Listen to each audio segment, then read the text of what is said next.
And hello everyone. So today we're going to be covering some of the techniques associated with editing, compositing, and we're going to use the last little session we did with Kitty, who was doing the Scarlet Witch. So I was going to show people a couple of the events that we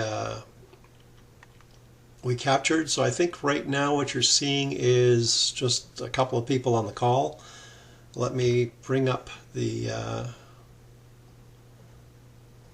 I'm looking for the screen that lets me share. Oops, there we go. I want to be able to share my screen, and I'm going to share. There we go.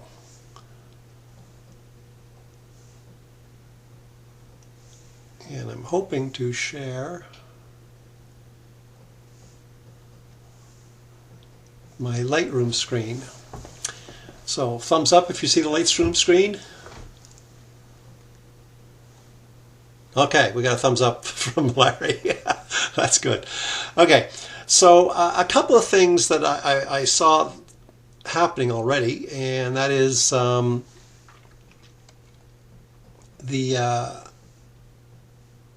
Scarlet Witch CosPlay had a couple of really good pictures that were presented, and some of them really started to show that people already had a grasp of some of these techniques and were able to sort of add fireballs and glowing effects and whatever. So this one was by Alex, where he took the background, replaced it with one of Scarlet the Witch's arch enemies.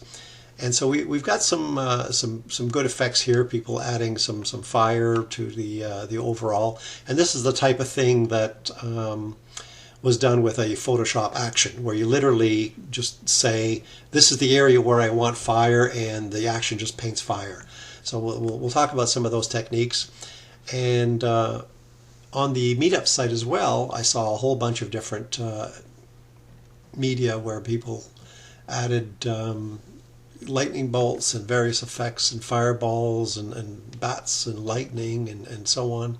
So people and created digital art. So people did a couple of really cool things, and everyone's at different skill levels. Some people can do a little bit, some people do a lot. For the people who are really advanced, then they probably just go off and do their own thing.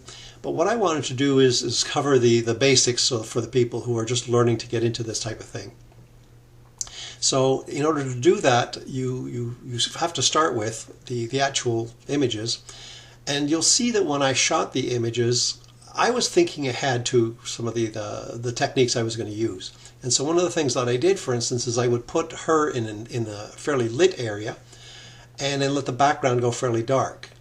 And the reason I did that is because I find that it's very easier to add an effect on top of a dark background instead of a very bright background. If you've got a very bright background, then anything you try to superimpose gets washed out. So I try to position my model so she's in the light, but the background is dark. And so when I was doing some of these various images, I was trying very much to get the sort of the right setting. Now sometimes if I hit reset here, you'll see that the overall picture is fairly light, but I ended up just keeping her and just adding a little bit of just an overall vignette on the whole thing, just so that I could see where what was to be darker and what wasn't. And so I started doing these various effects. And when you have a picture which has a lot of light and a lot of bright, again, she's fairly bright and I've got some dark background. I can actually take the background and make it very dark and darken the bright areas, or I can try playing with the light areas. And Larry, you had a picture which you submitted on the Meetup site, and here it is. It was one of the ones you wanted to see edited. I think it was over here, right? No, that's one over here. Yeah, so that's one of the ones I think you submitted. So let me take this one and say all sizes, original, and I'll take this overall thing and I'll just copy that image. And let's go to Photoshop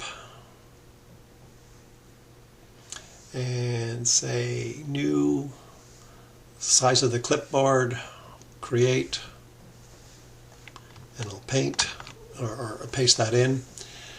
And so there's my, I'm just going to change my brush for a moment. Soft round brush. Okay. Okay, so here again we've got background which is fairly dark, and you've got some light background. So it's not too bad. You can actually play with this fairly easily. And there's a couple of different ways you can play with these things to go ahead and get fireballs and so on and so forth. Now, one of the things that I always struggle with is, where do I get fireballs, lightning bolts, so on and so forth? And there's a whole bunch of different resources that are available out there. And on the YouTube description, I will add some links. But there's places like Textures for Photoshop that has all kinds of different textures and photos you can go get. You can go to Pixabay and pick up some images there, and you just type in fireball or whatever, and I can just try that one. Just click on Pixabay and, you know, say fireball, and off it goes, and it just finds a whole bunch of them for you. And if you said lightning,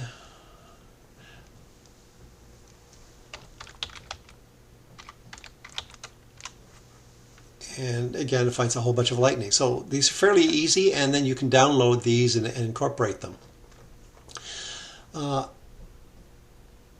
If you download them from these sites, in some cases they're free, and in other cases they have to be paid for. It depends on who uploaded them and under what sort of a sharing agreement they did. And sometimes they say, you know, free to use, provided it's not for commercial use. So if you're trying to create a poster for a movie or whatever, then you should be using stock photography, which is you know, licensed. And if it's just for personal use, some of these people just don't mind. They're just amateur photographers that have just, you know, captured things, and they say, hey, it's good for, you know, it's good to let my colleagues out there who are photographers to go ahead and use these types of things. So that's those types of sites. If you want to just do a pure Google search, whoops, and just open up a new link, and, you know, I guess fireball, hit enter, go to images, and I mean, you get all kinds of stuff, and it's much harder to do things with Google. But if you do want to try to find, you know, fireball on black, and the reason I say on black is because there's a reason for, there we go, it's easier to grab some of this stuff. And some of this stuff is pretty small. So again, I can come over here and say under search, filter, I can say image size, and I can go get something that's extra large. So now I'm only getting fireballs that are like 1600 pixels as opposed to like 200 by 300. I can grab things that are better. Some of these are protected, and if I look at this was from Dreams Time, and they've got their logo all over it because they want you to buy it. So I mean, whoops, you're not looking for those. Let me just reopen that link.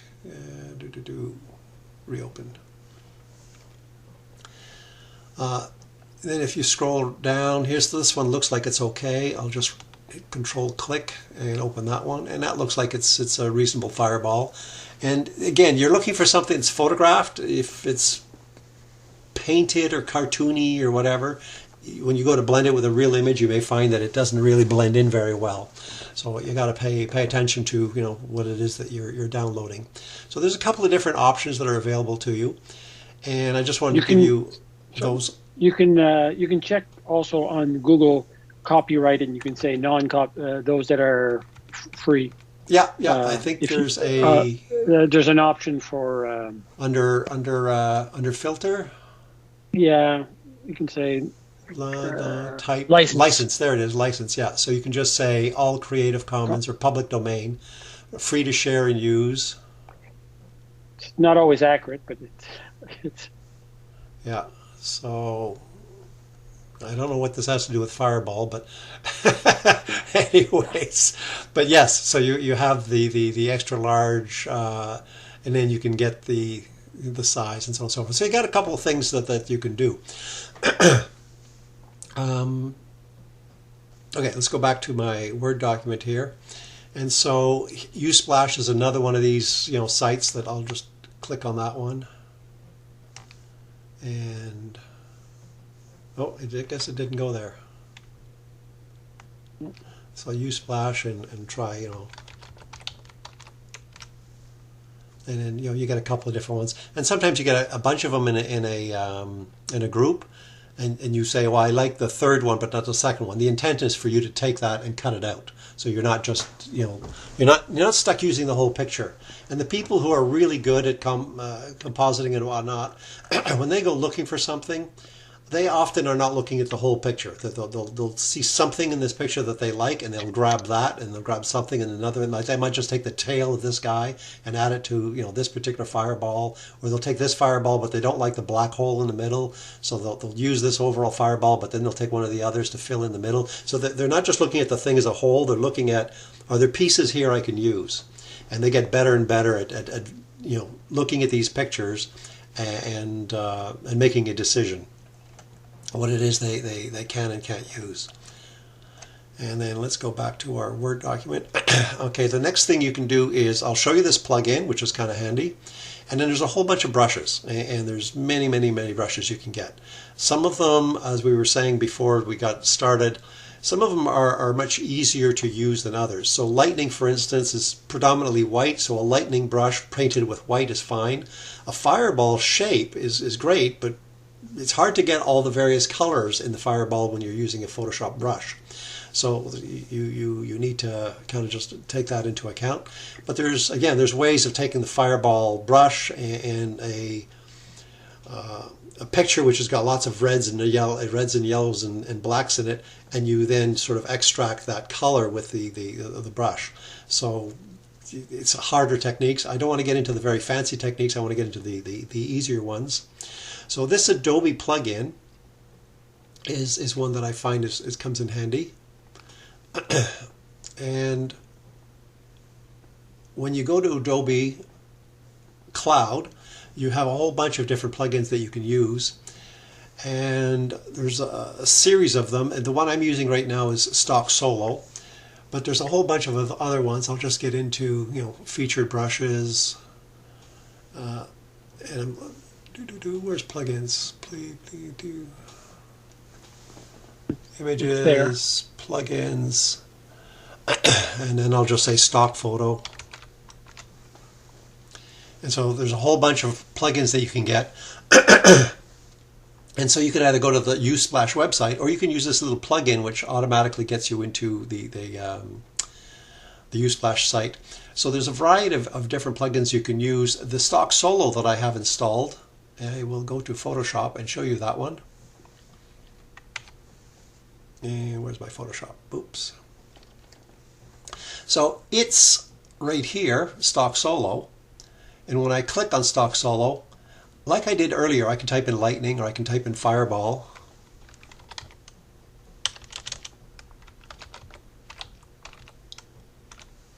And what it does is it goes to the various sites. And so if I look at my settings here, it says, do you want to search on Unsplash? I said yes. Do you want to search on Pixels? Yes, I said yes. Do you want to search on Pixabay? I said yes. And so this is searching all of those sites simultaneously.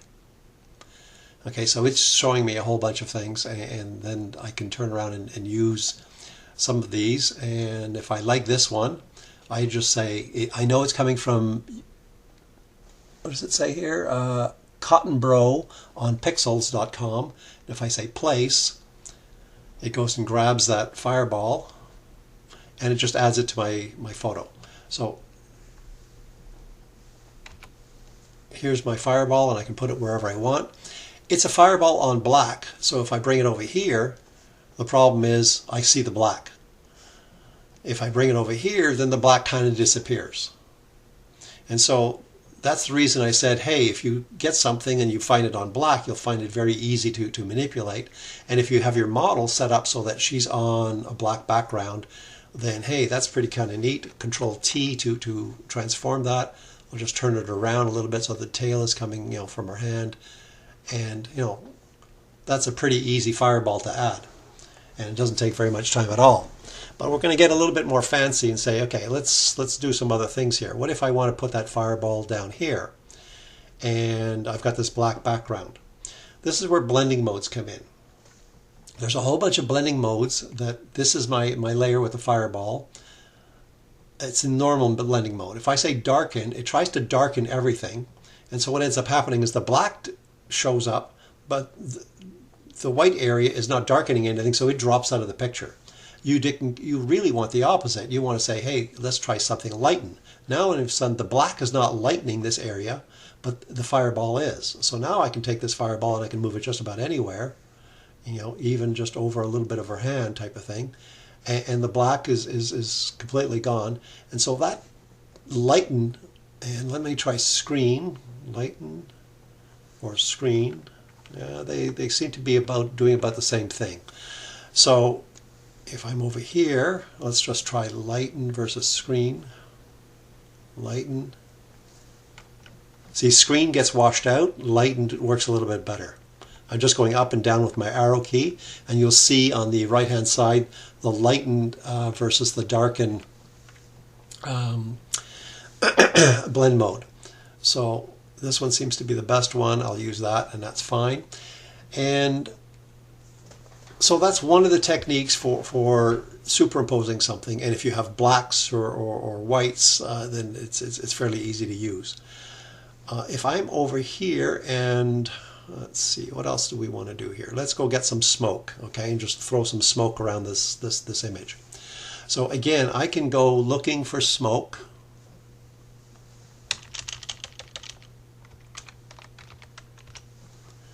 And find, a blue smoke. There's some red smoke, almost looks like clouds. This looks kind of interesting. Place this one over here. And so, I mean, it's pretty small, but anyways, we'll probably good enough for our purposes.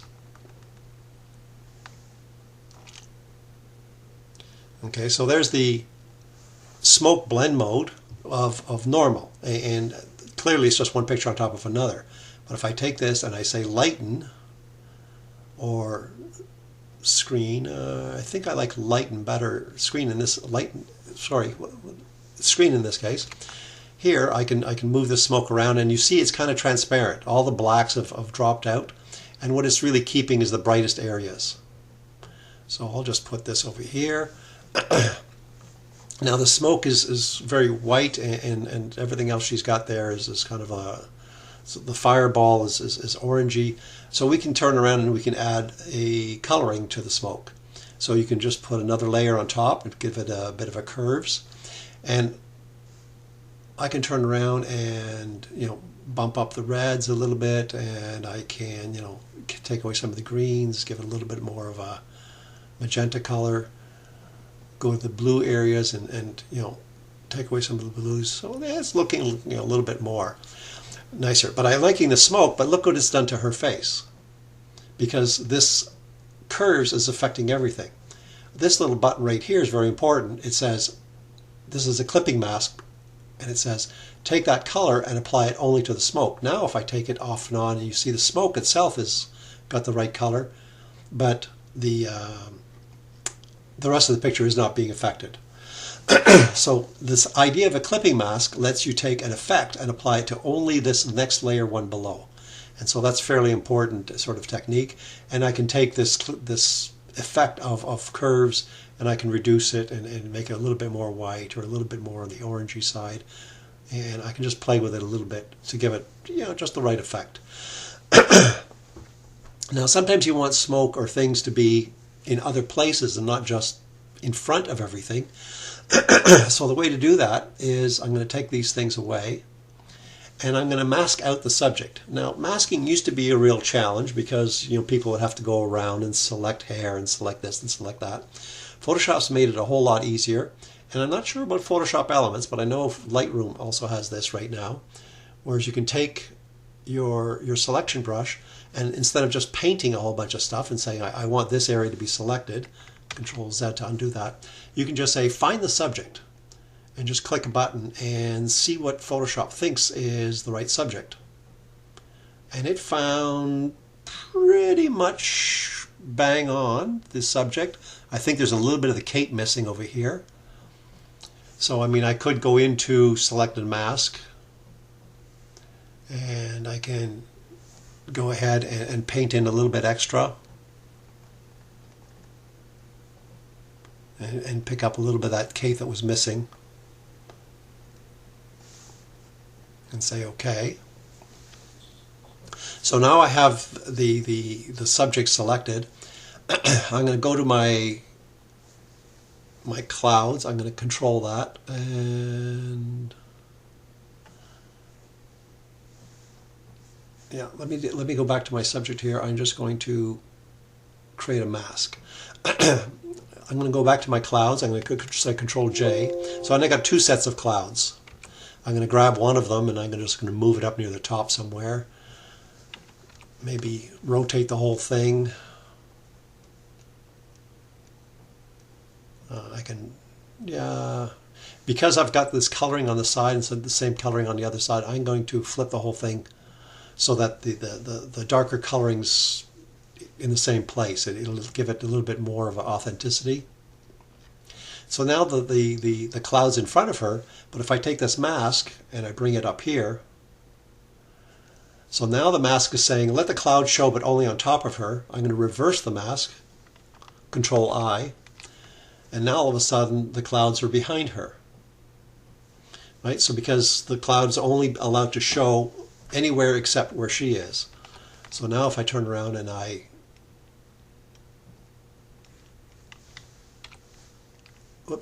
what I just did, by the way, is I removed the clip, the lock between the clouds and the mask, because I want the mask to stay where it is.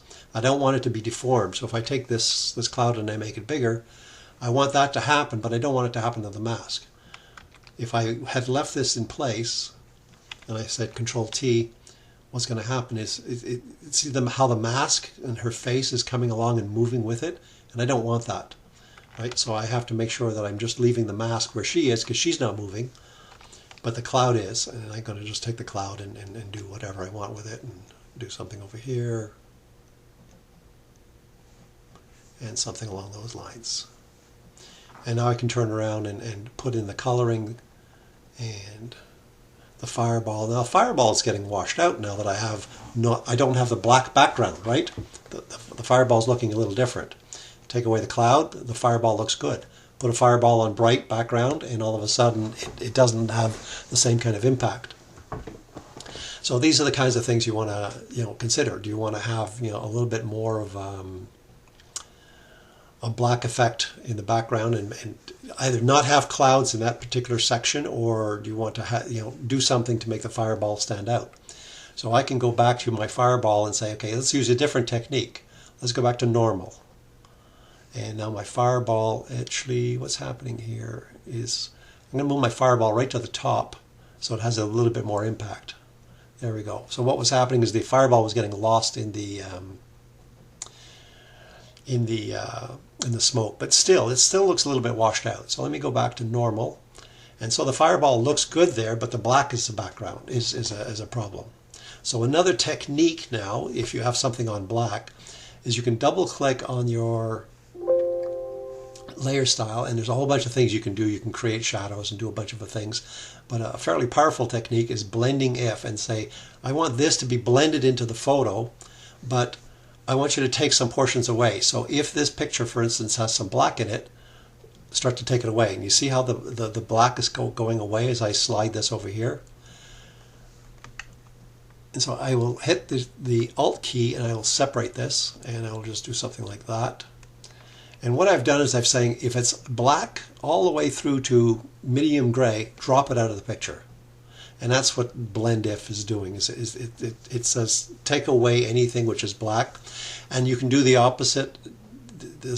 We don't need it for this particular technique, but you can say blend this picture if the stuff below it is a certain color. So if the stuff below it is low, is bright, then get rid of it. And so this goes away under certain circumstances. So you can make things appear and disappear based on their luminosity. So there's a whole bunch of techniques you can use, but the one we want for this is blend if the current layer is black, and that takes the black away. And so there we go, we have got that. And right now the curves is affecting just the background layer, and the front layer is not got the color to it. So I can take this and I can just replicate it. And Control J, move this over here. And so I want to create a clipping mask here, create a clipping mask there. And now I've got the same color happening to the smoke all over the place. So, what else do we want to do to this thing? Let's say the stuff at the bottom that's still fairly bright. I mean, if I look at the original image, there is that bright area at the bottom, but I've got all the smoke happening and I'm going, you know, like I can still see that separation between the bottom and top. What if I get rid of that and Control N, put in another layer, and I'll just very simply take a brush and I'm just going to paint some black. I mean, and all I've done is I've just painted some black and didn't even do it very well. And that black is sitting on top of this image. But when I add everything else on top of it, that was a very easy way to get rid of some of that extra brightness. So you can leave the brightness there, you can take the brightness away, you can kind of do a couple of different things. There's a lot of things that you can do. Now if this fireball is more prominent,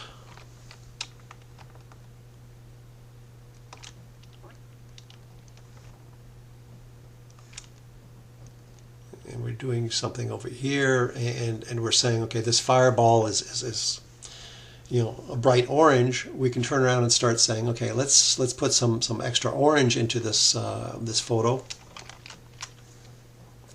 I'm going to go get the color orange here, and I'm hitting the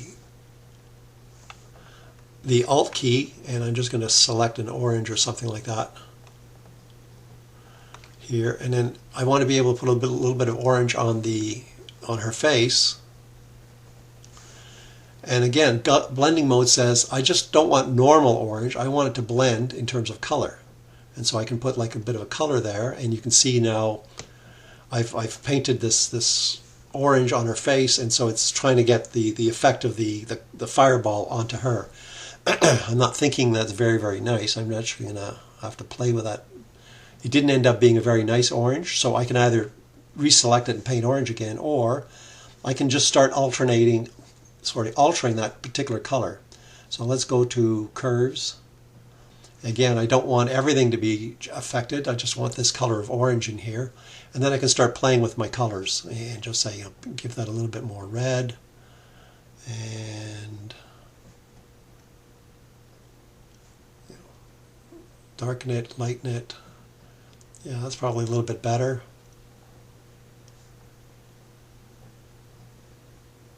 A little bit yellow. Give it place some green. So you're just playing with the different colors. Something like that, maybe. And so now if you look at the difference, you've just added some of the extra orange on top of her.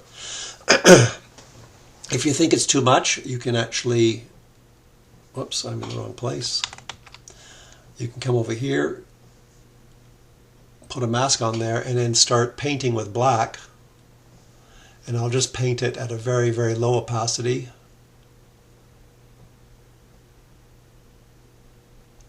And I can just start painting away some of that orange. And so one side of her face is more orange than the other. And if you look at what I just did, I'll just bring the mask up. Well, you can barely see it. It's just like a little bit of gray there. And so you're just taking the effect away a little bit. And if I hit shift and I remove the mask on and off, you see sort of one side of her face is getting brighter and the other one isn't. So, you know, these are just effects to kind of just help, you know, sell the image a whole bunch. What else do we want to do to this, Larry? I don't know. I want to make her eyes red. Okay. Control J and Control T, and her eyes are pretty small. It might be difficult. yeah, I'm not sure you're going to see the effect. Okay, so now I got two fireballs, but one's kind of a little bit bigger than the other, and they're both the same size. So I can go looking for another fireball. The other thing I can do is I can, whoops, cancel. I can say Control T, And then I can get in here and I can use warp. And warp lets you literally take something and just move it, shift it, shape it. So now all of a sudden it starts to look a little different, and you don't really see the similarities between these guys. All you're doing is you're taking little handles and you're just shaping. You're reshaping things to just look a little different. So you can take lightning, you can take fireballs, you can take whatever, and just turn them slightly into slightly different images. And then say OK. And go back to Control 0. So you see that they start to look a little bit different. So that's another important technique, is this whole concept of warping, to be able to change things around. I can go to my my smoke over here, Control T, and then get the same thing. If you find the smoke's looking a little repetitive, I can turn around and say warp, and I can move smoke around and put a little bit of smoke sort of closer to her head or over this way, and give the smoke a little bit more of a look, so that the fireball kind of looks like it's leading away from the smoke, and you're making the image take on some curves. There's some very subtle line that's happening here from the top to the bottom, so that you can see the fireball is kind of fitting in a little bit better. So let's see if we can do something with the eyes. And okay, so we can just Control Shift N. And again, what we said was, if you want to paint, let's take a color like red or deep red, and if you're painting, I'll reduce the size of the, if you're painting, oh, my opacity is way down. I'm just going to go back here, and if I'm just painting something along those lines, again, I'm just painting in normal mode, but if I go to color blend, then you have a little bit more of the effects a little bit more pronounced. And if it's not quite bright enough, I can just say J and darken it, and I have a little bit more. Now, I don't really have any beams or anything coming out of her eyes. I can just kind of just click here, hit the Shift key, click here type of thing. I'm just replicating that, and I'm trying to do something along those lines, and maybe make this one a little bit longer. Try to keep the parallelism going, that type of thing. So now I have these kind of laser type things. I've got two of them, so I'm going to put them into a group. Then I put those into a group. 1, 2. There we are. I'll just call that laser. I mean, that doesn't apply to this particular situation. But so now I have these, and I can control that. Control Z. I can control this group overall, and kind of just move things around a little bit and play with them. Let's say if I use a blend mode on these guys. You try to play with the different blend modes and see which ones. Screen probably looks a little bit better, looks a little bit more authentic. So I mean, you need to be able to kind of just play with what makes sense.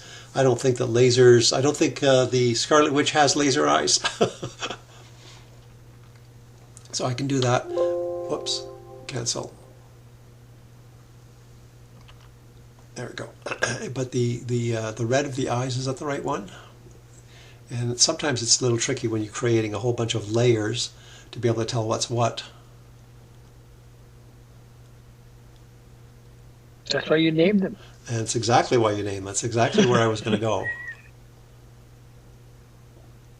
Oh yes, because I duplicated them, that's why.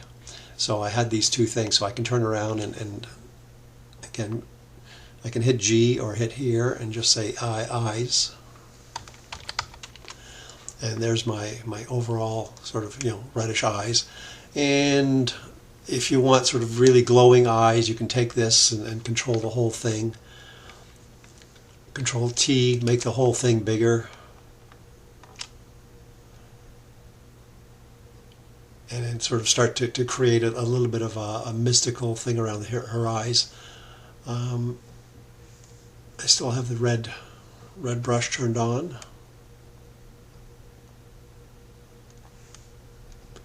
So I can just paint a little bit more red everywhere. But I mean, I'm not sure if I want to spend a lot of time doing that.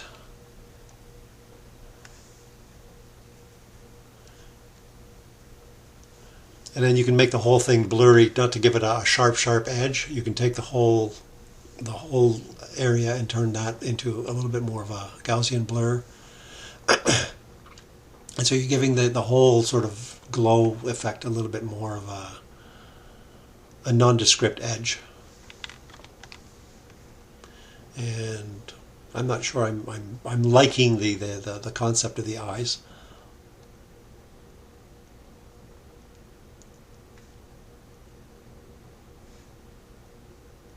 I don't mind the little bit of the red. I've got a little bit on her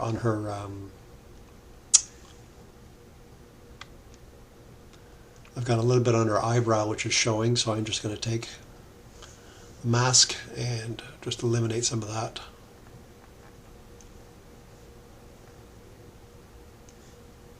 And if you want to get it rid of out of the eye itself, just keep it on the white of the eye. So I'm just masking it out a little bit, giving it a little bit more of that effect. So there's a couple of different techniques that we used for that.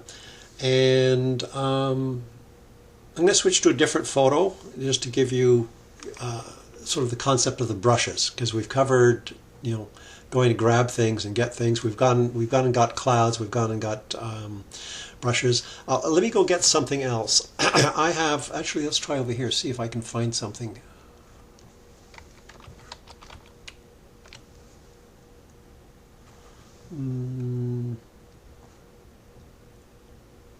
Maybe this one. This is possible.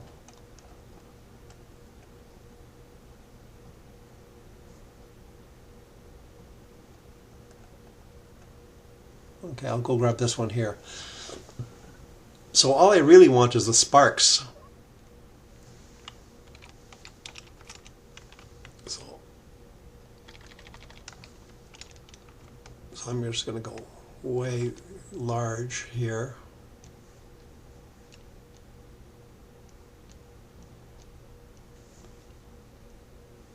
And again, I'm going to apply a blend mode to this thing,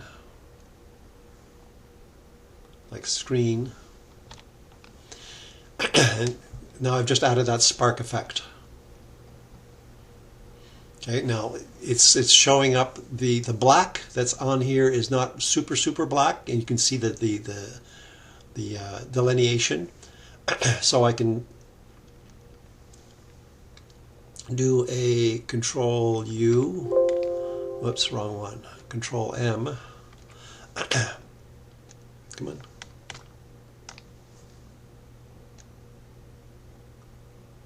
What I wanted to do is darken it. Okay, I'll use curves. Oops, wrong one. I'll use, come on. Put a curves on top of this thing. Again, I just want to affect the sparks, and I will just darken this whole thing. I'm just darkening the whole picture.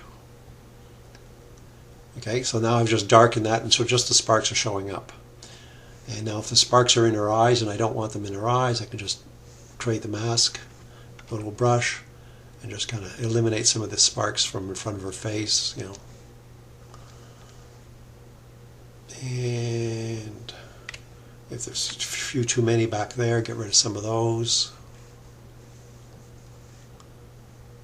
And so I've just added a little bit more detail, and by adding detail and sparks and so on and so forth, you create a little bit more dimension to an image.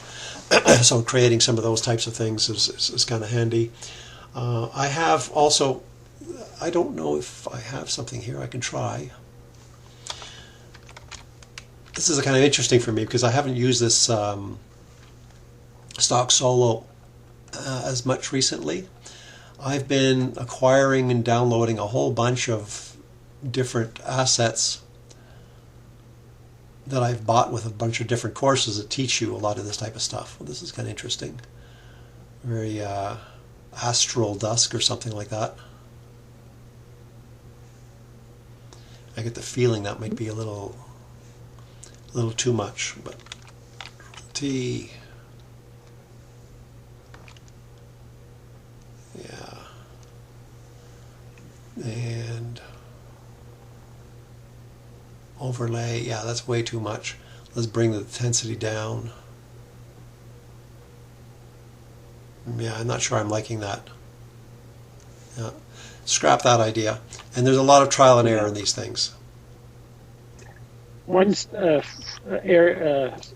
I use a lot is DeviantArt. Yeah. They're people that build some of these some images, and they're great for backgrounds and stuff. And generally, they let you reuse it with attribution. Yeah. Okay. So that's a good one. I will add that to my list here. DEVIANT or something like that. I'll go look it up. Yeah, DeviantArt. Yeah. Yeah, I'll put the right link so it'll be available to anybody. So what I did is I did a search. Oh, sorry. Let me close this so that you can follow. I said File, Place Embedded, and then I go to my own photo library, and I keep a whole bunch of stuff here under Quick Access Textures. And I've got, for instance, images with I don't know, blood images, Christmas, butterflies, Oops. So I keep, tons and tons of stuff that's around, and various leather, lace, lightning, various types of metal, various types of, a whole bunch of different textures of different types, things that relate to music notes, and so on. So things that I could use in some of my compositing. So one of the courses that I took that was pretty good was from Nuclei, and they've got a whole bunch of atmospheric things like fog and textures and lights and so on, and they've got a lot of dust overlays. So sometimes it's kind of nice to just, that's probably too much, something like that, maybe, something like that. And all you do is, again, you're looking for, screen or lighting or something like that, and just adds just another little layer of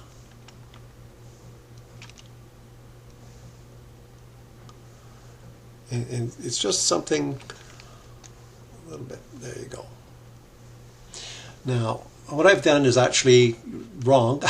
I put this dust in between my curves and my fireball. So now I can see the edges of my fireball again, right along here. Yeah. So I'm going to have to move that dust somewhere else and make sure that curves is attached. There you go. So that curves is attached to the sparks. And the dust is kind of there, and it's too much. I'm going to just lower the opacity of the dust to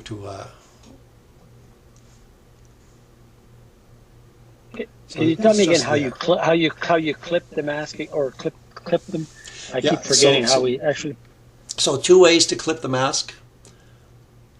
In this particular case, it's a curves adjustment. This little icon here, it says clip or don't clip. Okay. Okay, so that's one way of doing it. And then it'll do it to the layer below. To the layer below, that's right.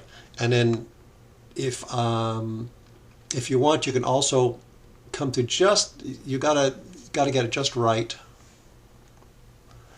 And you gotta put your mouse, come on, get rid of this. You gotta put your mouse just between these two lines. And hit the Alt key, and you got to get it just between those two lines. And if you hit the Alt key, you'll see how that little arrow came in and it clipped it. Yeah. And now it's unclipped. So Control click between the two items. gives you a clipping mask. Okay, how are we doing on time here? Not too bad.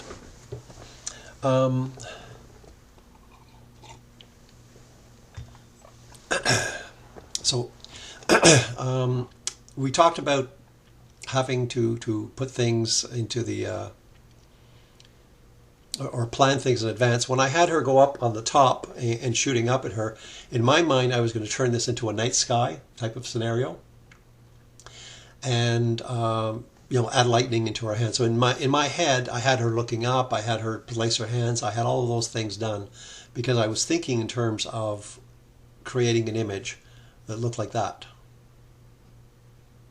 Right. So this is really the same image, but with a little bit of processing. So I'm going to go over here and I'll walk backwards in terms of some of the things that I did over here. So edit in Photoshop, and I'll just bring back my original.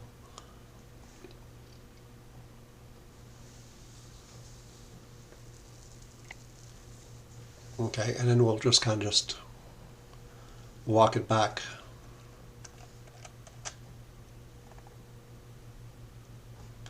Okay, so there's our first, our original image. And again, I use select subject to go find the subject. And then I applied a curve, and right now I've just got a curve which is kind of making her brighter.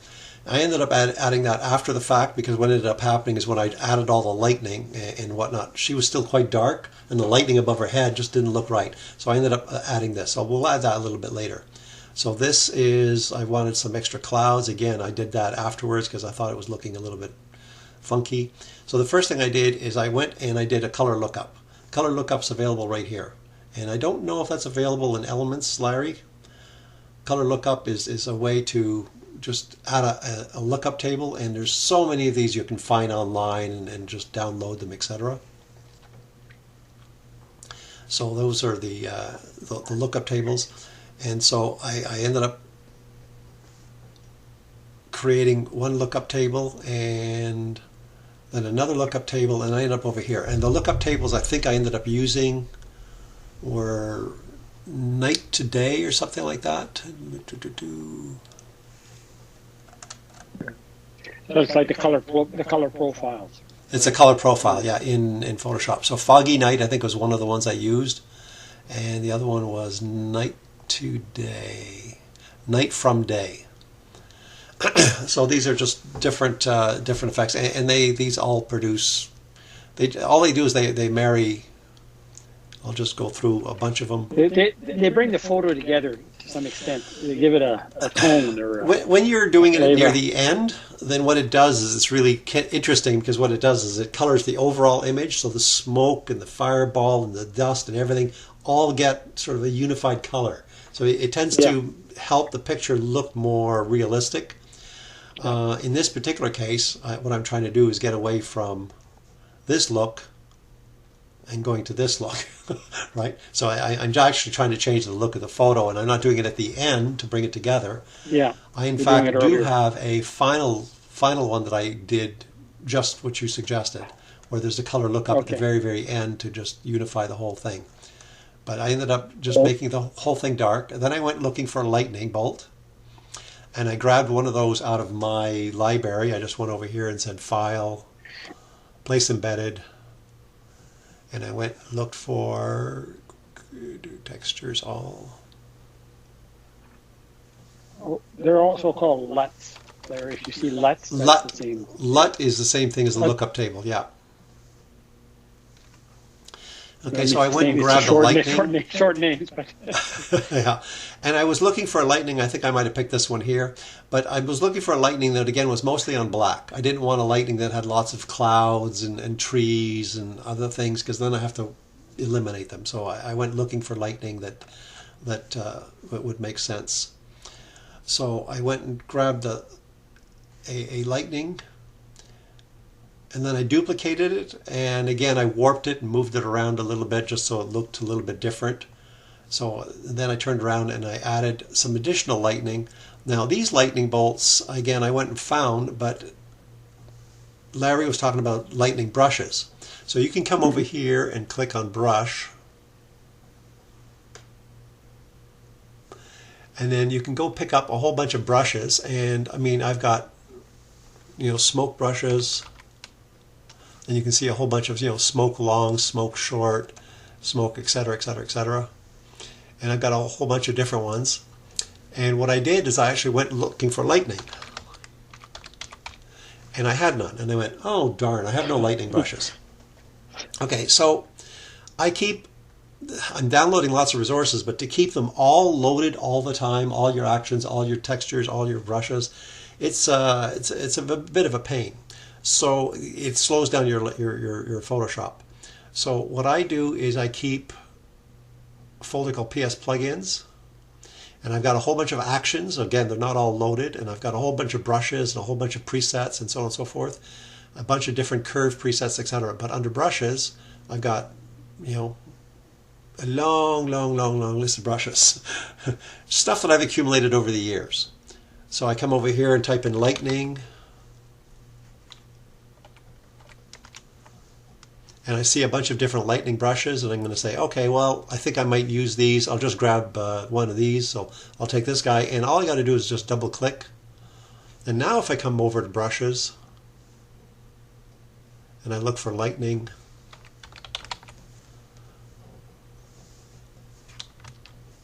oh, sorry, I went too fast. Okay, down here I've got my lightning brushes, 1, 2, 3 of them that came in. Okay, so I now have access to these lightning brushes. I can click on, I'm not sure what these are going to look like, but I'll click on this one, and so there's a lightning brush. If it's pointing the wrong way, I'm going to hit my arrow key, my side arrow key, and I'm just going to turn it around.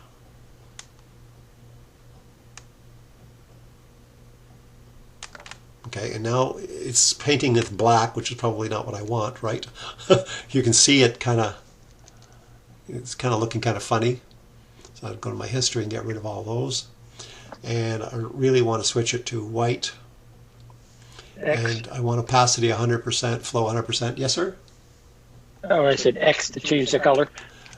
Or X, yes. And so I can turn around and just do a... Oh, and I did red. Why did I do red?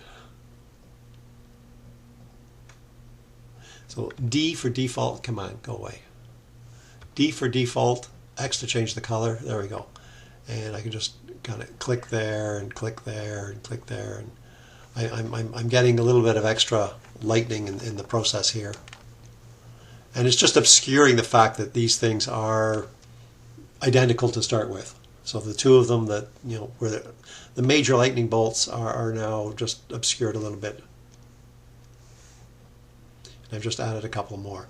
The other place you can go is you can go over here to lightning brush, or to your brush strokes, and then you can change the angle. You can flip it X and Y. You can change the angle of the brush around instead of hitting the arrow key. You can change the roundness of the brush so that it's more flat or less flat.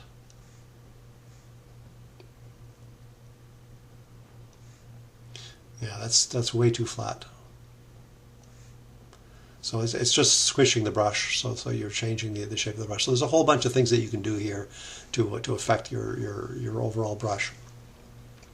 So I've got the extra brushes, and what did I do over here? There's another layer. Okay, that's the extra brushes that I did on my own. We won't use that right now. And then curves. I decided to darken the whole thing, give it even more of a lightning look. Then I added a color lookup just to give it a matte look.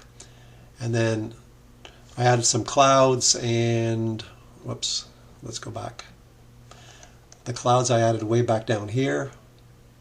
I added a few more clouds. That didn't work. Well, this is where I made her face a little bit brighter. And that's probably a little bit too bright. I'll bring it down a little bit.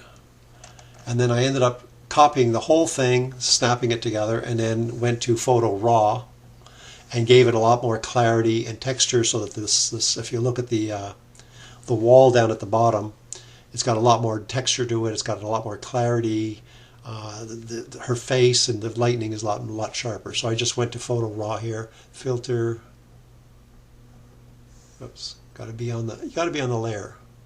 Filter, Photo Raw, and Photo Raw is very much the same as Lightroom's filters. So you get all the same sliders as you would in Lightroom: textures, clarity, variance, vibrance, saturation, dehaze, etc. And you can use any one of these. And you do it all. You do it all there rather than bring it into Lightroom and do it in Lightroom. Because you don't save them in Lightroom anymore, or is it easier? Something easier to do in RAW and then have the whole thing together, I guess. Yeah. So, two reasons why I do it one way versus the other. One way might be, I'm not quite sure if I want to keep this, and so I'm going to do it here, and then I may actually have to go back and change something else. Maybe make the lightning more subtle, or reduce the intensity of the clouds, because after I add texture and clarity, maybe my clouds are a little bit too punchy, so I might want to reduce the clouds. So I want to see the overall effect here and continue to play with it. So that's when I would do it here. If, on the other hand, I'm reasonably pleased with the picture and I think I might just want to touch it up, but I want to touch it up in Lightroom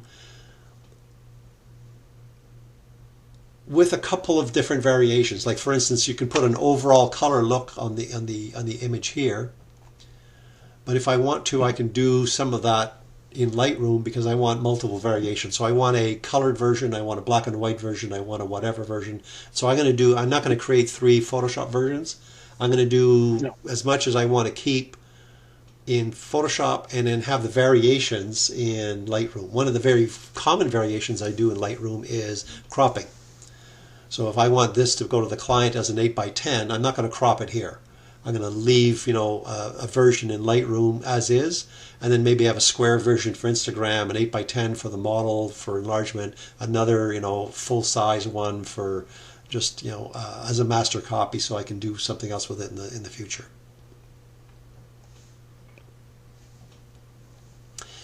All right, and then I'll just close this. And do you want to save it? Sure, why not? And what was this one? That one was Larry, so I won't save that one, Larry. Do you want me to save it and give it to you? He's got to unmute himself. No. You're okay. I'm going to try it myself after I watch the video over again.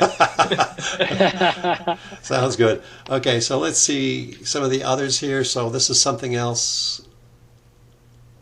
So this was one very similar to the one that Larry actually submitted. And in this particular case, I had a lot more white to play with. And I had to really work to get rid of some of the white. Right? So it's the same type of thing. I ended up painting the white area, dark a little bit to arrive at some of those effects. And so this one we saw. And then this one, I'm not sure what I want to do with that one. I haven't finished with it. And this one here, this was, if you remember, right near the end of the shoot. She was just standing in a bunch of rubble. And in my mind, she was going to have lightning or something coming out of her eyes, and it was going to be a very grungy, dirty type thing, apocalyptic type thing, and she was already in the right setting. So, I just added a little bit of fireballs. I added a little bit of the sparks, maybe grunged it up a little bit. And let me just hit the reset button here. Yeah, so I'm not seeing anything, Pierre, that says I did anything in Lightroom. So the grunge and the clarity and stuff probably was all done in Photoshop. Yeah, okay. Yeah. So the only other thing I'll finish up with over here is when you're adding fireballs and things like that, if you want it to look authentic, I just get rid of this lightning bolt thing. If you want it to look authentic, come on. Here's my fireball. but I also have a mask turned on. And what I did is I masked out some of her fingers so that the fireball doesn't look like it's just on top of her hand. So if you look over here,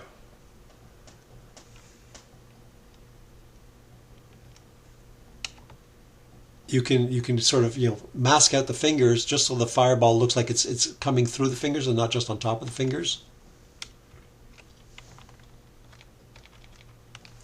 So when you add the fireball, as opposed to duplicating her hand in a layer. As opposed to, even then I'd have to copy her hand, put it on top, and then cut out her hand. Yeah. So I'm just erasing pieces of the fireball to give a little bit of a look. Let me go to this one.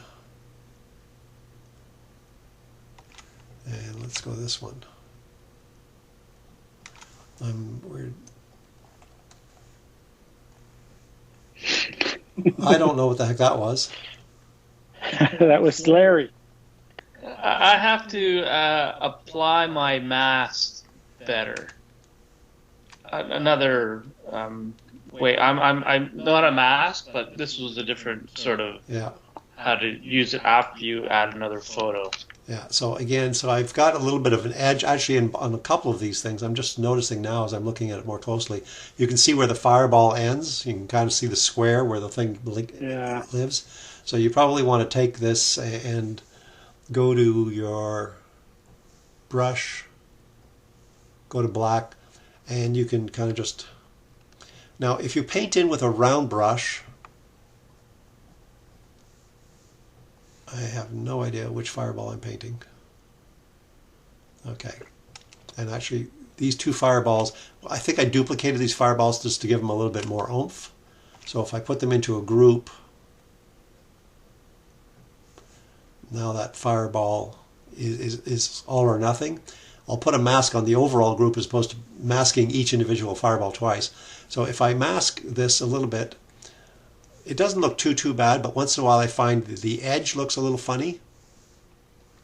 So sometimes rather than masking with a soft brown brush, I'll actually go get another brush, like let's say a cloud brush or something like that, or smoke. Let's try smoke. And I'll grab a little bit of a, maybe something like this.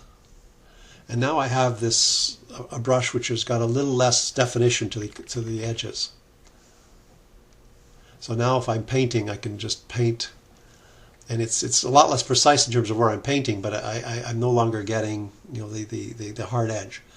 And let's go to this other fireball over here. And again, so this is one fireball, and then this is another fireball. And so these look like they're replicated, and I don't even know what this thing is. I have an effects here that doesn't seem to do anything. Probably something I was experimenting with. Oh yeah, okay, so that effect is actually affecting the smoke down at the bottom. I can actually move it. So now my two fireballs are together, put them into a group.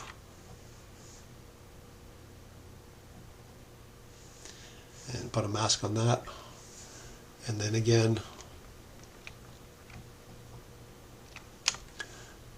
try to, actually this one's not too bad.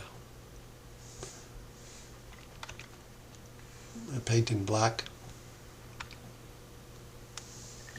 Get my brush.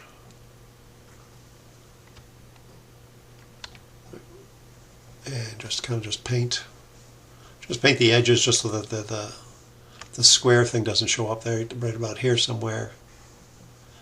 I don't know how well the resolution comes through and whether you can see some of this. Yeah, we see it. Yeah, I see the edge fairly clearly, and I'm going, that's not right. No. So something along those lines. And what was this? So this is just adding color to the smoke so that it tied in. Adding a little extra smoke. Can I ask a quick question? Go ahead. The fireballs, I had a problem, and maybe you might know what I might be encountering. I had a fireball on the layers, and I was trying to move them, and for some reason I could never. I clicked on the layer and then tried to move them, and It was moving to the background layer to move. It wasn't moving the layer I'd selected. Have you seen that? Have you had that before? I see it often, and I usually find that I'm actually pointing to the wrong layer by mistake. No, well, I wasn't pointing on the wrong layer because I tried. I did it many times. Okay, that's fine. I'll figure it out. I had the same problem too. I think eventually I clicked on another layer, and then I clicked on the layer that I wanted to move, and that seemed to fix it. I tried, and I've done this before. I know how it works. It seemed to be locked in. I don't know if it's something that's got to do with the new version of Photoshop. Anyway, go on, Mike. I was just thought maybe you might have a quick answer. So here's the other thing that it might be. When you have your Move tool turned on, it's got a new feature. There's a new feature called Auto Select. In the top left here. Yeah. So when you click on something, it's actually selected. Right now it's selected. If I click here, it's selecting group 3 over here. If I click over here, see, it's not really selecting anything at the moment. No matter where I go. That's probably what you want. Yeah, but I want to turn that off so it doesn't switch to something else. Yeah, so if I click on here, I want the sparks to be moved.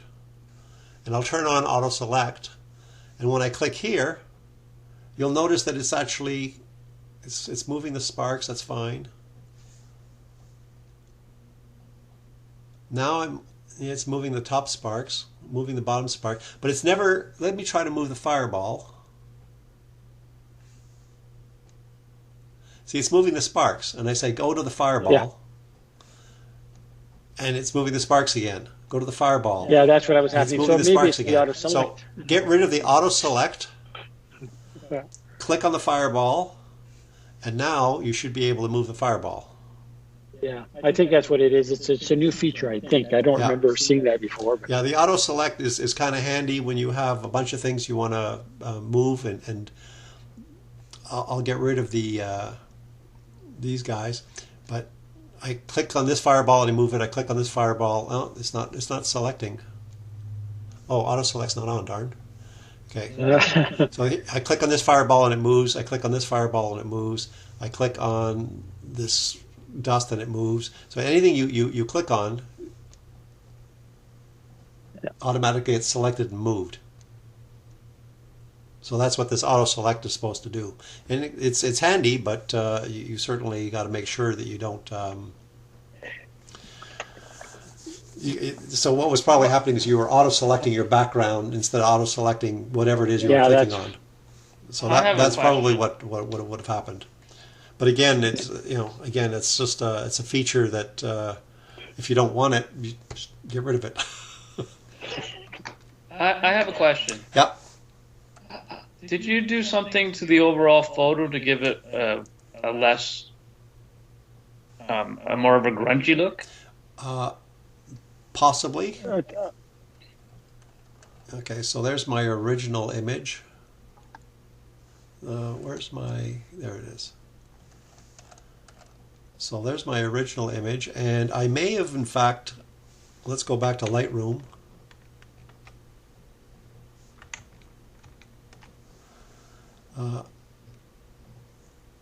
So there's my original image. Let me hit a reset on this. Okay, so to answer your question, you'll see that texture and clarity were both bumped up before I even went into Photoshop. And I can make it a little bit lighter, and I can do a bunch of stuff. Okay, and again, so that's in Lightroom.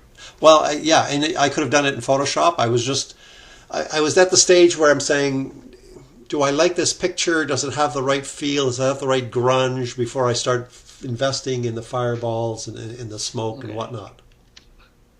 Because in the original photo, she looks too clean. Yeah, so here's the reset. And I was trying to get it a little bit dark, and I was bouncing my flash off the bridge near the top.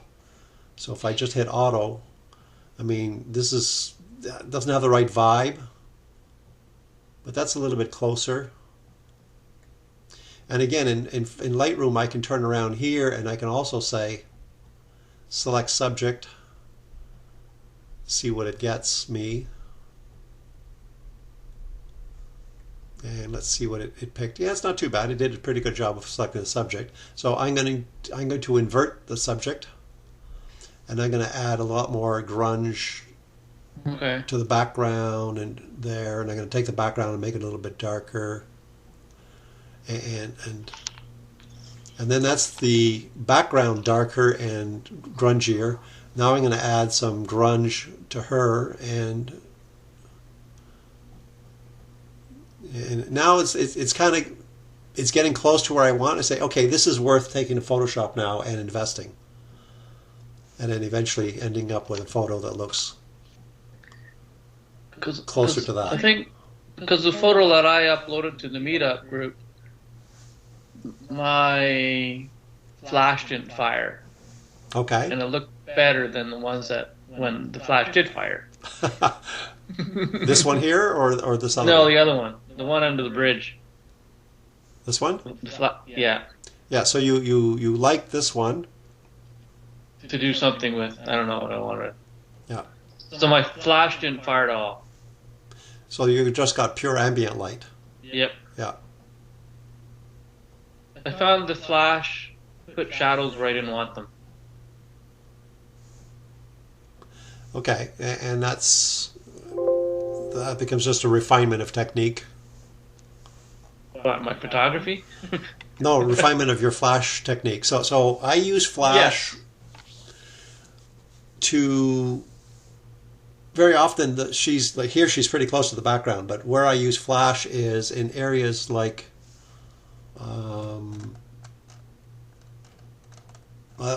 here. Whoops, I mean flash is useless. I mean she's just too far away, right? So I don't need flash there. But here,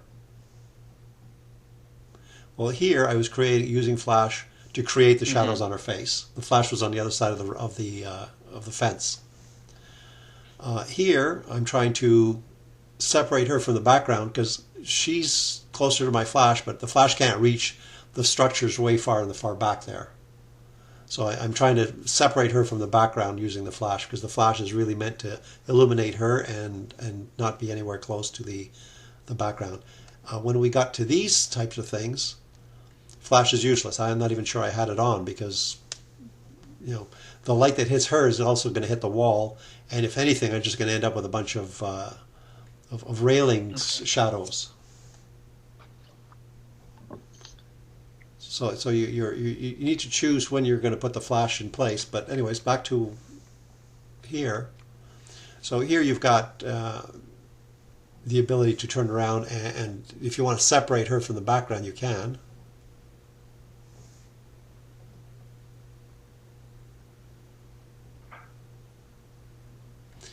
And it did not too bad a job. So the hair isn't quite right.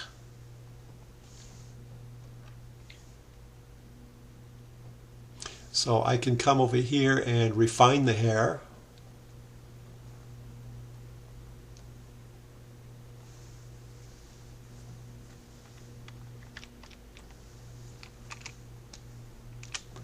And let's see what I have.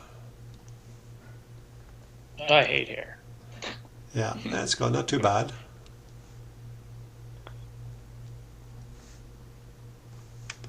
And the fingers here could use some refinement. Yeah, that didn't turn out very good.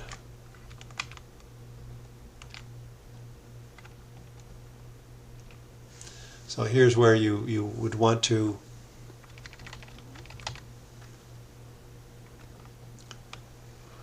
just do some manual erasing.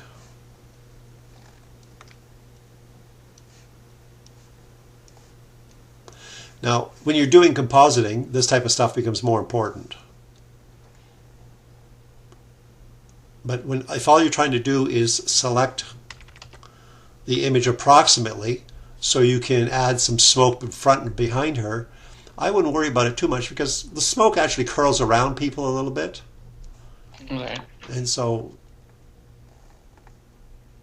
and you also got to consider the fact that, I mean, I'm enlarged at like 400 or 500%. if you're going to put this on Instagram, this is not exactly a big deal.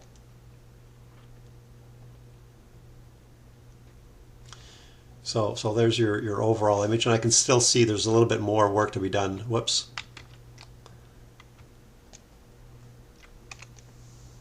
Down here somewhere.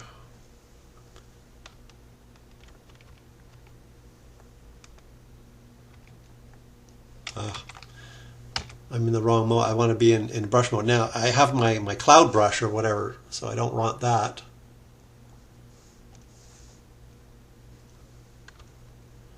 So you can do a little bit of cleanup here. I'm not even sure what that is. I think it was a stick. Yeah.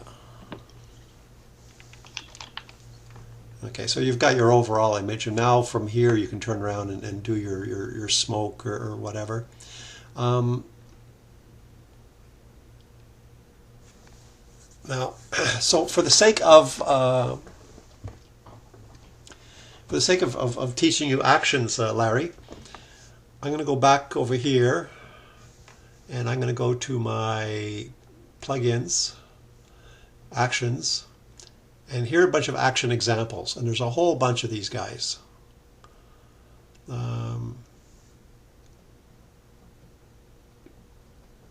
Sort of an overall smoke effect, you know, a color glow effect, that type of thing.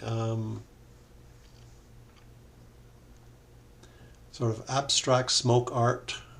That's kind of weird. Okay. You know, this is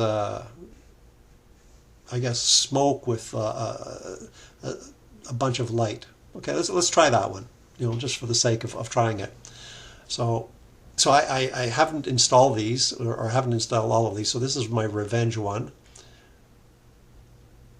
So we're seeing the pictures. Why? Where are the? I guess what are the? How come we're seeing pictures and not the actual?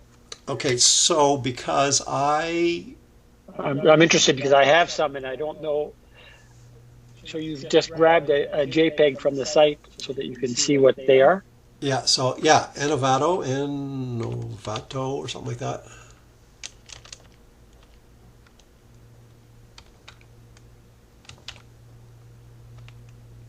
Enovato Elements, there we go.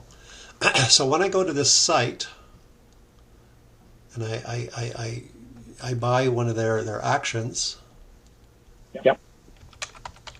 I've bought some before, and I have some too. Yeah, there you go. I was just curious on the way that you had it set up so that you could actually see what the effect was. Yeah, so I go to this site and I say, okay, here's an action. It's called Magic Dust, etc. I will just do a screen clip and save that. And then I say, okay, this is my screen clip of Magic Dust, and then this is the actual action which I'm going to, you know, pay for and download. Okay, so that's all I'm doing is just organizing myself so that I know what the heck this action does, because I have so many of them, otherwise I forget. I agree. That's why I'm interested in how you're doing this, because that's... Yeah, so all I did is I went to this website and I copied their advertisement and put it aside. And so it's organized in a Control E, it's organized in my folder. I have actions. Here are all my actions. And then for many of them, if not all of them, but probably not all of them, because I wasn't always this organized. Okay, you put the JPEG there. I have all these JPEGs for all of these different actions. And so it's just, you know, this is my reference to say. And the title matches the folder that you want to go get your action from. Yeah, most of the time. Or the name of the action.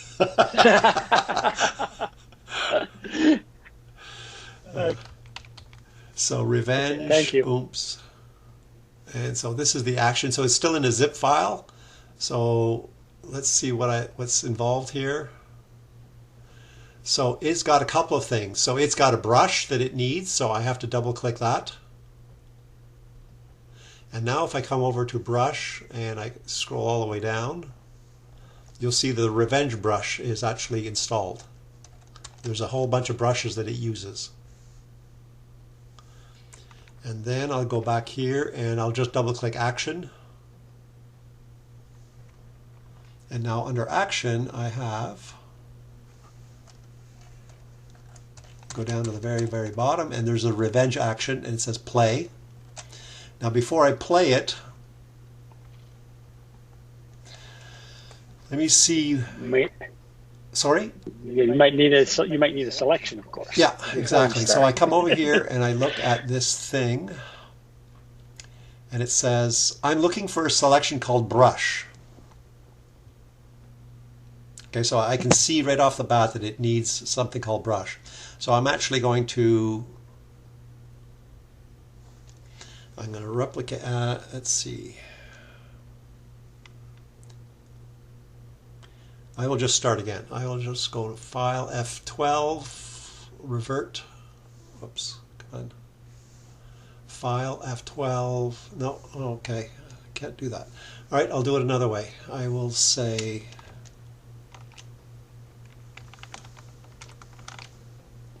so there's my image. I'm going to say Layer, Flatten. Okay, so now I'm back to just the picture, and the word says background, and it's locked. So this is the way I started off with. So I will replicate this, Control J. I will do my select subject.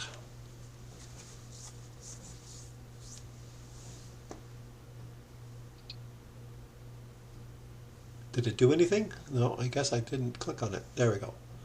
Discard your cursor. Oh, it already had it. It went so fast I didn't see it. Okay, so I will then use this and I will paint in some color, it doesn't matter. So the way this particular action works, oh darn. The way this particular action works, that'll work, is it wants me to brush away the things that I want to keep. And a lot of these actions that I buy work pretty much the same way, so you get to know that. So you're going to run the action, and it's going to look for something called brush, B-R-U-S-H. And I can see here it looks for layer brush, then it looks for image, and it does a whole bunch of stuff. So I've actually just done apply layer mask. So I've just brushed the area that I want to keep. I've got my background layer, and I'm ready to run the action. Now, very often these actions also depend on filters, and not all filters are available. If you go to Filter Gallery, for instance, some of them are available, but some are not, and it depends on what mode you're in. So I'm going to take this picture and I'm going to turn it into image mode 8-bit. Okay, so I want to make sure I'm in 8-bit. In 16-bit mode, some of these actions aren't available. Okay. And if I'm lucky, now I'll be able to just say play. And it'll just do its little magic. And this is where brushes and actions are very different. Look how many steps there are to this action. So the person who programmed this, in fact, has done an amazing job of creating a very generic set of instruction sets that work with any photo. And all you got to do to inform it is to paint certain areas away and say, this is the portion of the photo which is my subject, and the rest of it is stuff that you can play with and add smoke and color and lighting and so on. And you go away and you have a coffee and you come back and you go, ah, yeah, wow, cool.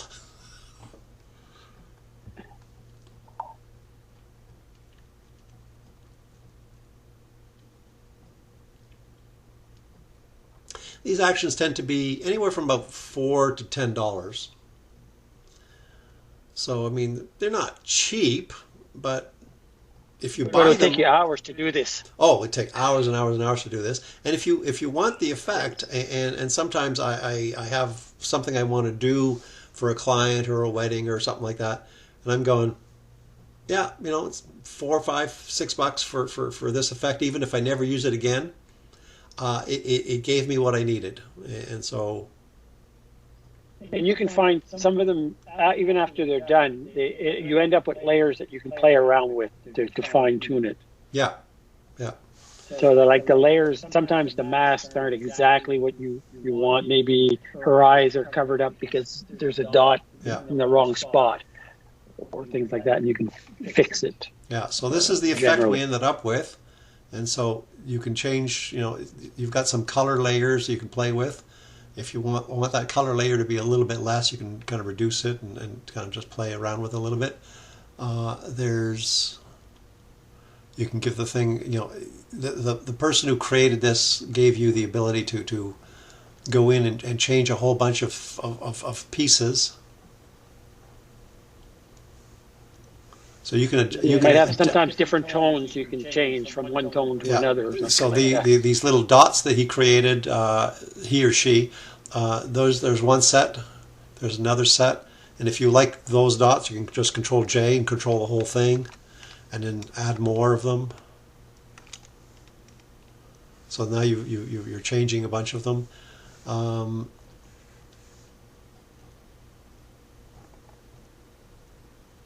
As Pierre said, if you don't like some of them, you've got a mask here, you can go to your brush and you can get rid of some of the ones that are in her face. And what's this one? The bokeh effect, that's that one there. This is the copy that I created. And this effect here is 74. I'm not sure if I'm very excited about this overall effect, but that's fine. And then the overall, if I want to, I'm not sure I like that either. Well, all I'm trying to do is see if I can bring some of it back to something that I like. Go ahead. I was going to say you could bring her back and fade her in. Yeah, you can bring her back and then just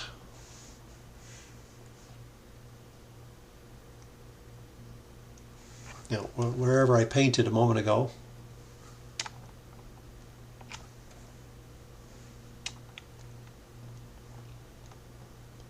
I know I painted something. Let's go back to history. Go back to my brush. Oh, I was using pencil. That's another reason why it probably wasn't. But so he's left her there, and I can just kind of maybe fade her in a little bit.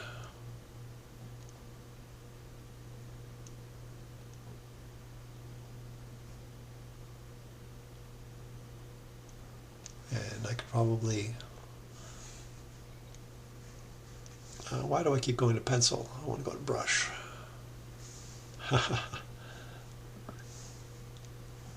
So I could go here a little bit and then take this.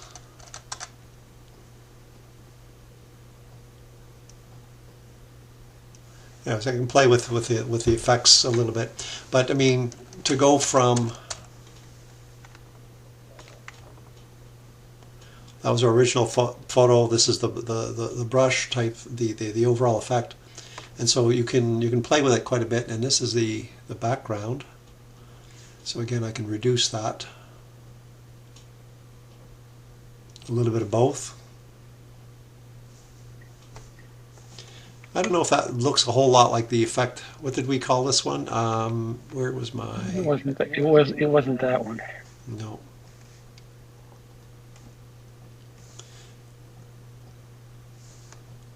It doesn't look the same, exactly the same. I don't see this streak of light the way. No. Now the streak of light is here, but okay, opacity 3%.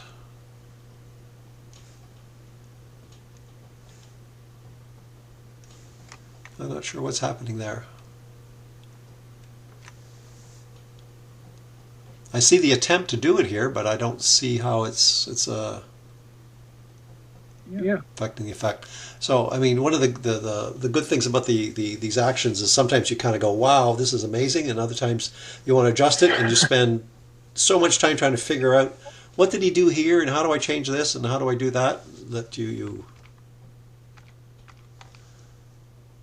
I'm not seeing the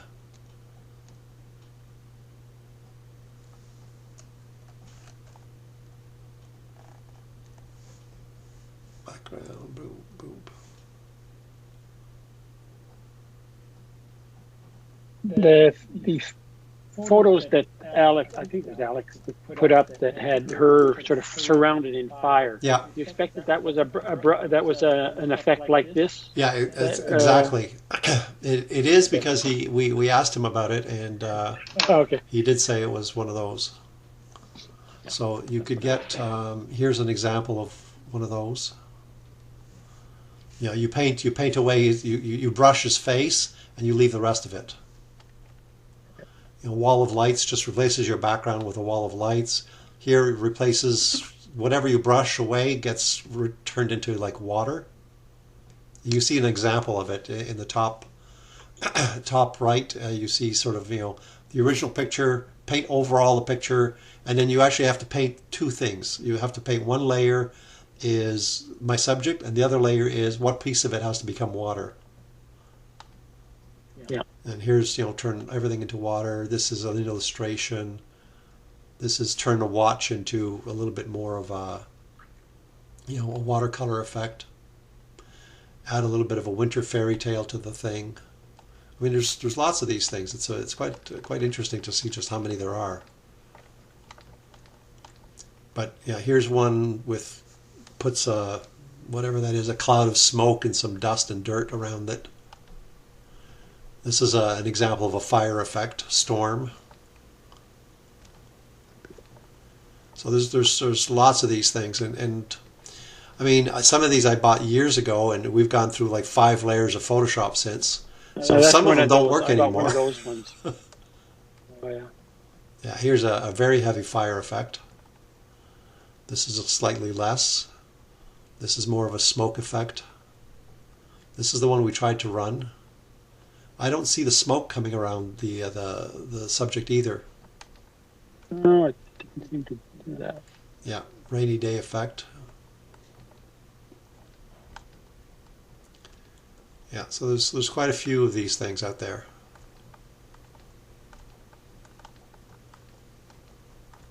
Yeah. Yeah, sort of a overall newspaper effect. I mean, some of these would take you a long, long time to do by yourself.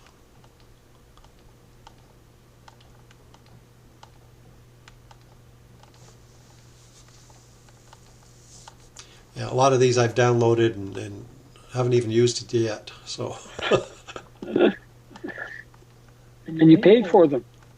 Well, there was a time when, here's a fire one.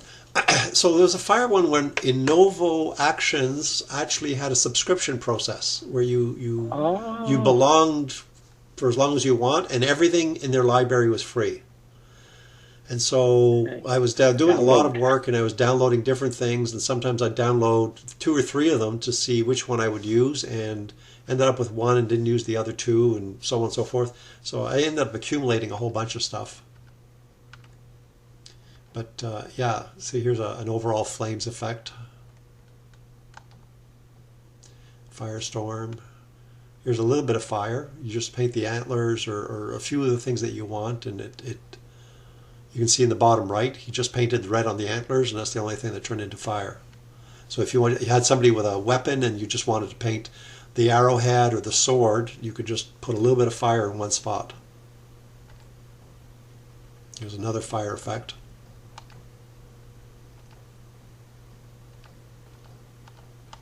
So you can play with these for a long time and try this one and try that one and try that one, and yeah. So you just paint a little bit of her arm, paint a little bit of her back, and it just scatters that color around.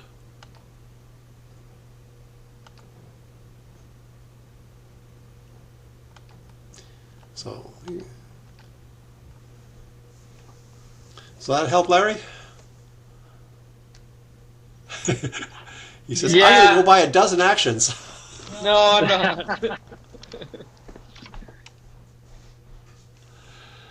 All right, so I think we'll wrap it up here, guys. Any other last questions?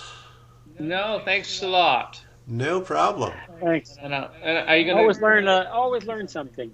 I guess you're gonna post the recording somewhere. Yeah, I'll put it. I'll put the link in the event. Okay. See y'all later. Okay. Thank you very much. Bye